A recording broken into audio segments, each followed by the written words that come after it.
All right, what's up, y'all? So we are back with another episode of Brutally Simple Cooking, and today we're making the highly requested dairy-free ranch dressing. Now, our ranch dressing that's full-fat dairy got a lot of great feedback, but we also have some people that are dairy sensitive, including my girl, and so we need something that's dairy-free but still tastes amazing and just like ranch. So what we did is we researched the main popular ranch dressing recipes, including things like Hidden Valley Ranch, and we boiled it down to something brutally simple as far as ingredients go. So what we've got today is we're going to do a cup of coconut milk, full fat.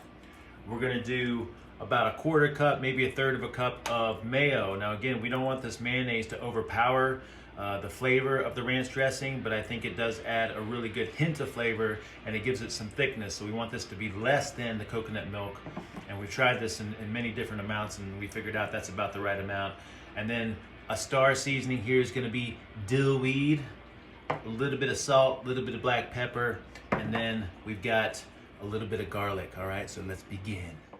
All right, so we're doing a cup of coconut milk. Now keep in mind, depending on what time of year it is, if it's really cool in your place and you open up this can, a lot of times those really good saturated fats will solidify when it's cooler, and that will come to the top. So if you just want to scoop out the fat part of this, you can just use the fat part of it and make it even more creamy. I had the opportunity to shake this up. It's kind of warm, so we're doing a full cup of the coconut milk. Now, pro tip. The saturated fat in things like coconut milk, we consider that traditional saturated fat, good saturated fat. It also has a lot of medium chain triglycerides, which are easy to use for energy. Now we're gonna add to this a heaping quarter cup or maybe about a third of a cup of mayo. This is a third cup container right here. And again, we want a good approved mayo. We like the Primal Kitchen, Chosen Foods has a good one. There's several out there, but pro tip, most mayonnaises use crappy oils like soybean oil and canola oil, and you definitely want to stay away from those. All right, now next we're going to add a little bit of salt.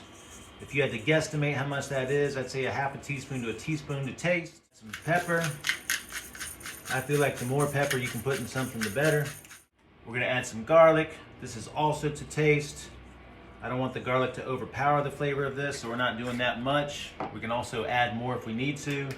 And then the star seasoning is going to be the dill weed. And for this, I recommend generous amounts. We almost always feel like we want to put a little bit more every time we make this. Generous amounts of dill weed, all right? You can hand mix this, but we're going to use a mixer. Now we're going to give it one more taste. I think that's perfect. Now, pro tip, if you're the only one using this, you can put the spoon back in after tasting it. Or, pro tip, if the person that you're a partner with, that you kiss on a regular basis, is the only other person eating this, then you can also put the spoon back in. Or, if you gave birth to the other people that'll be consuming this, you can put the spoon back in. All right, now look at that goodness. When we put this in the fridge, because again, we've got full fat coconut milk in here, this is gonna solidify into a nice little kind of creamy mush, all right? It's perfect.